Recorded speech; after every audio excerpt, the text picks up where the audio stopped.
Hey guys, Deathletter Magic here, and there's even more crazy stuff in Ixalan that's been spoiled so far. So this is part 2, let's just jump right into it. By the way, do you guys think that Philip DeFranco will ever not just jump right into it? He'll just sit there on camera and just like eat a bag of chips, and then when he's done he'll be like, well, I guess we could get into it now. So the first of the crazy, insane, powerful, unique, or just whatever distinct noteworthy cards is Hostage Taker. This card is a little bit of a problem. There either is about to be, or there already was an errata, as they call it, added to this card. That's a nice way of saying mistake. They would call it a clarification of the rules. I would call it a mistake in card design and wording. And, I don't know, no polite way to say this, I'm right and they're wrong. I mean, if you go to F&M and you're like, okay, I'm going to read the card verbatim as is and play it that way. Oh no, some random post on social media on the internet says you have to treat this card differently. How the hell would you know that? I mean, recall the damn product and fix the card. Or like release a new version where you can mail it in and get the new version, or I don't know. I mean, they've been doing Oracle text revisions since forever on older cards, but this is a disgrace to R&D and card design, this card. See if you can solve what's wrong with it faster than the entire R&D team at Wizards. Okay, you ready for this? When Hostage Taker has already entered the battlefield, is the way I'm going to phrase that. So when it's already on the battlefield, it is an existing permanent on the battlefield, then put this trigger on the stack. Exile target artifact or creature until Hostage Taker leaves the battlefield. Stop right there, that's all you need to know. What's wrong with this card? Here, I'll give you 3 seconds. That's correct, it can target itself. And if it took you 3 seconds to figure that out, as it did with me, the second I read it, I'm like, yeah, but can it target itself? That's an after effect. It's already on the field. It's not while you're casting it, while the creature is on the stack, you have to declare a target. It's not a resolution time target. It's an after effect of it entering the battlefield, which means the spell is done being cast. So it absolutely can target itself, except that it can't because they basically either are going to or already have. I've heard conflicting rumors. They're going to make it so that it can't target itself. So basically, this is the only card in the game that doesn't comply with the rules of Magic as they're stated. It's just dumb. Okay, I get it. Like Saheeli Rai and the Felidar combo, they missed it. When they were playtesting it, they missed it. Those are two different cards. This, in the first sentence of the card's trigger, is already an infinite combo. So if you had an ETB effect, you could just win the game because this is a self-contained infinite combo. This would have been, I guess, devastating to Modern, although it costs 4, so I mean, you know, how good could it really be? But it would be a turn 4 win. Like, oh, whenever a creature enters the battlefield under your control, your opponent loses 1 life. Boom, you drop this in, you win the game. So the thing is, it exiles target artifact or creature until it leaves the battlefield. So if it were to target itself, it then leaves the battlefield. But then because it left the battlefield, it comes back because it's only until it leaves. And then, oh look, it entered the battlefield again. So they either should have said when it's cast, or they should have, I don't know, said another target artifact or creature. So in my opinion, it was a typo and they knew about it. They just didn't fix it in time. Either that or the R&D and playtesting are really bad at their jobs, which is very believable as well if you're familiar with Wizards. So, assuming it can't do that, because word is from literally the staff at Wizards, they're going to fix this. The second part is you may cast that card for as long as it remains exiled, and you may spend mana as though it were any color, or any type, whatever, to cast that spell. They're replacing the word color with type because then it can, like, I don't know, something about colorless, whatever. So that's actually pretty cool because this isn't even like an enchantment. This isn't Stasis Snare. This isn't any of that. This isn't Faith Unbroken. Well, I mean, it kind of is, but it's a creature and it's an on-tribal pirate. So, I mean, that's pretty cool. So I get why they made it 2 colors because it's already pretty damn good. You at least have to, you know, slow it down a little bit. But I just think it's cool that, like, you drop this in, okay, you got a pirate. It's a little overcosted for what it is, but then you get the trigger. Something is now gone. And we'll say it's, I don't know, a 5/5 for 5 trampler or something, like they're playing green.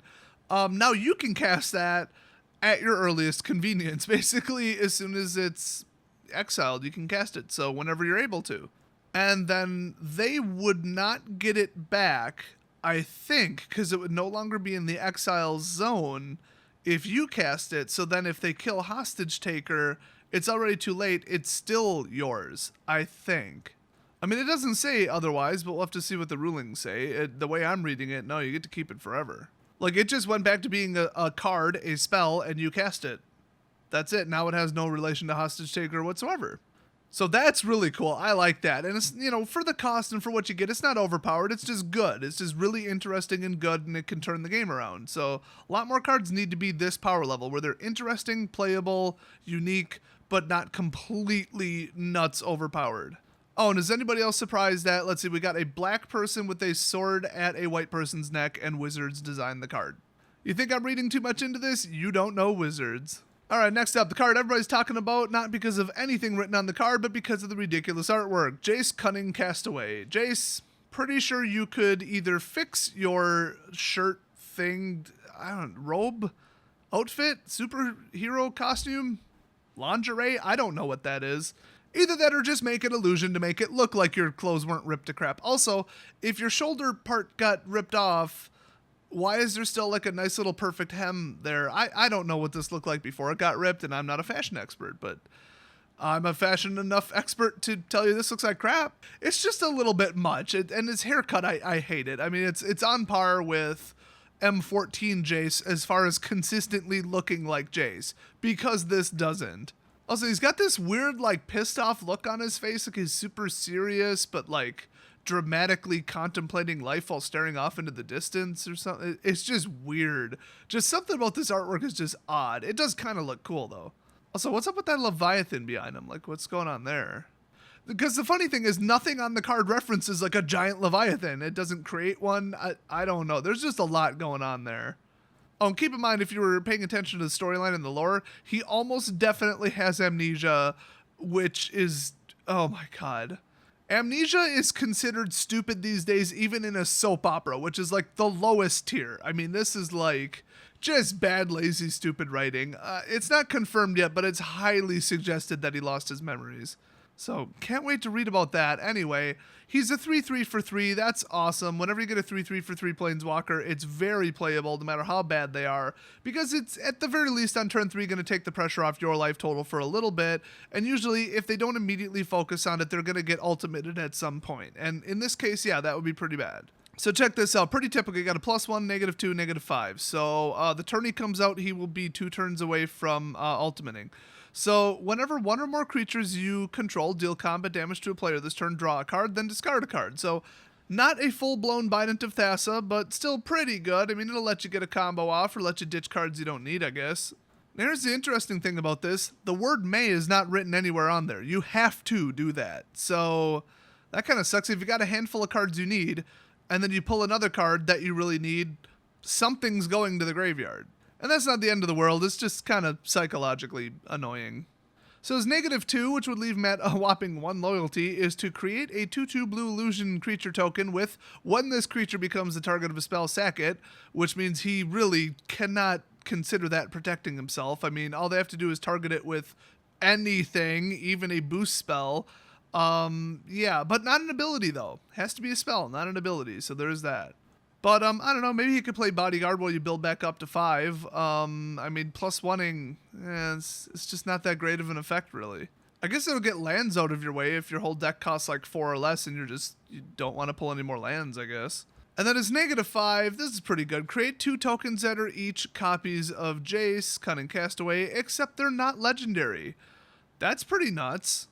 Now, I'm going to take a wild guess that they would come out with 3 loyalty. If it was 0, they would instantly die and it would do nothing. So, like I said, I'm going to take a guess that they come out with 3 loyalty.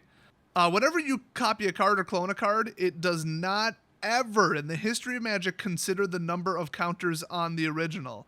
That is not considered part of it. So, I'm going to take a wild guess that it resets to 3. Now, that's the funny thing. You could ult him, kill the main one, and you get 2 copies. They're not, you know, codependent or whatever. So that's just really cool. It's just the rest of it sucks. So if you made 2 copies and then instantly negative 2'd them, and you don't really care if they die next turn, okay, you got 2/2/2s.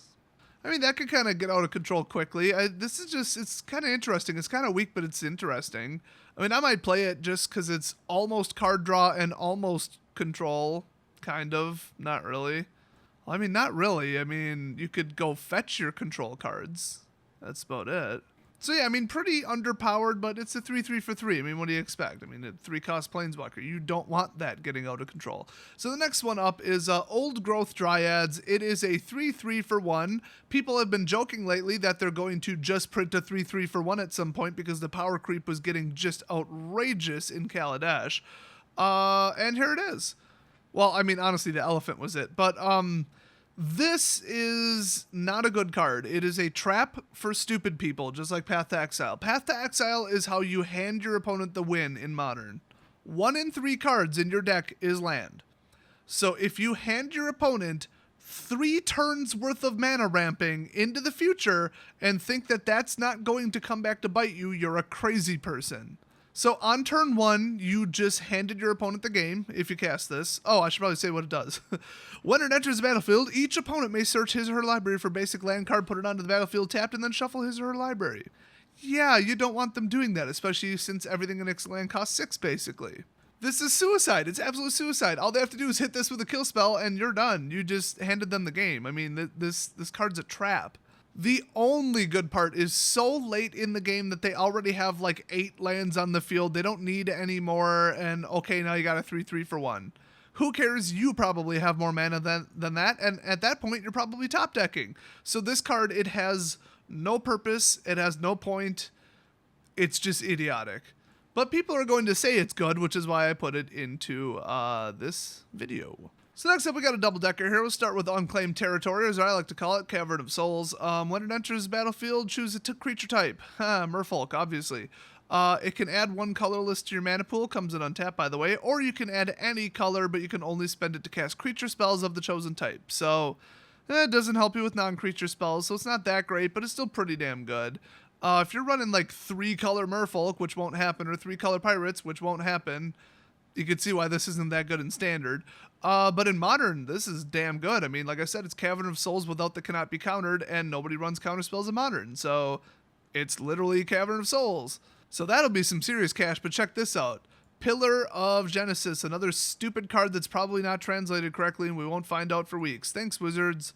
So it's a 2-cost artifact, colorless. Anybody can run this, which I'm already concerned about. Same thing, when it enters the battlefield, choose a creature type, and then you tap it and add 1 mana of any color to your mana pool. Spend this mana only to cast the creature spell if the chosen type? No, it should be of the chosen type. Already a typo. Good job, mythicspoiler.com. So, I mean, yeah, it's an artifact. You can blow it up pretty easy, a lot easier than a land. But, I don't know, if you wanted to play, like, 3-color goblins or something, this would be something to put in.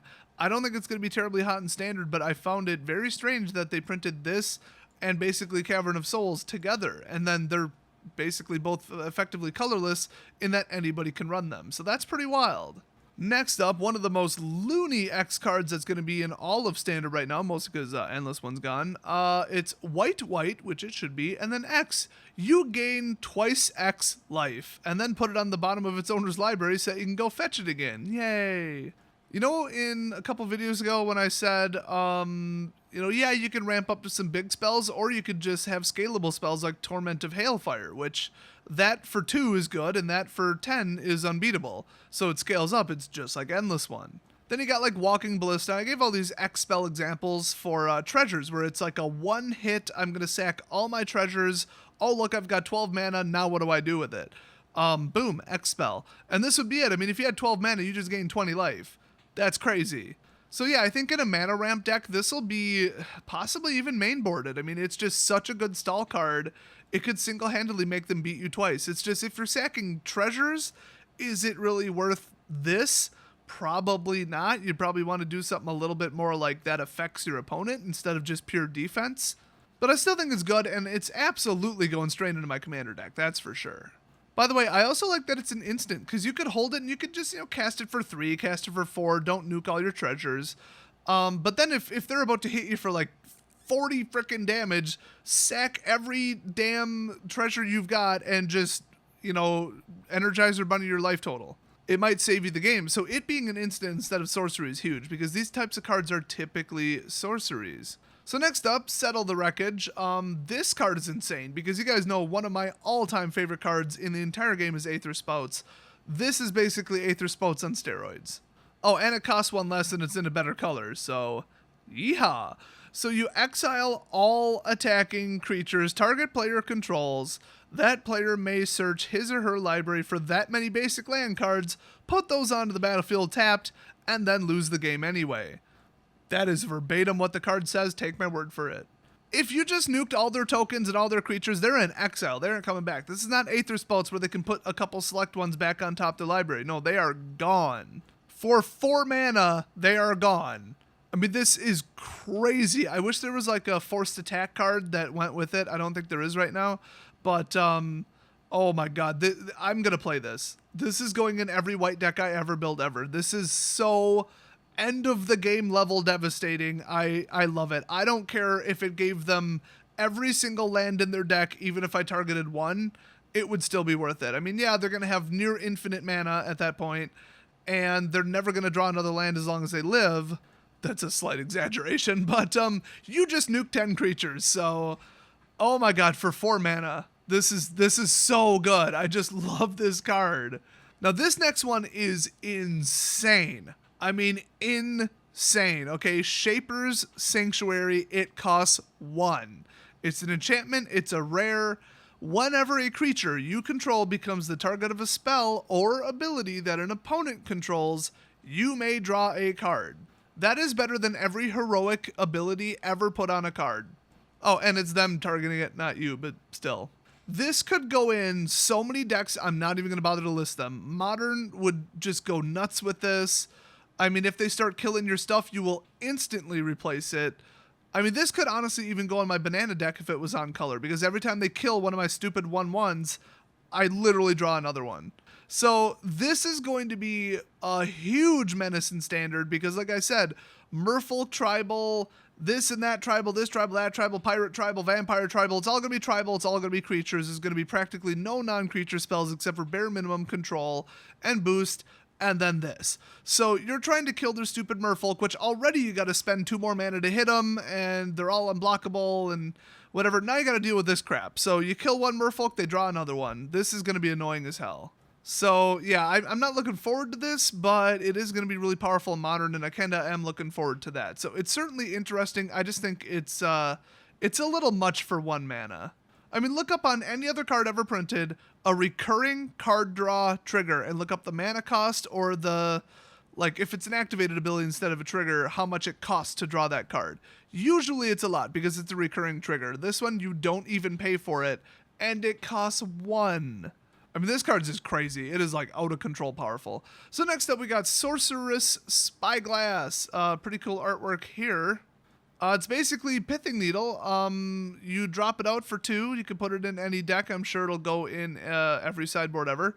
It's an artifact, so you can blow it up or whatever. When it enters battlefield, look at an opponent's entire hand and then choose any card name. Now, the way that's phrased, it would imply that it has to be something in their hand. That is, I believe, not correct. You could name whatever the hell you want.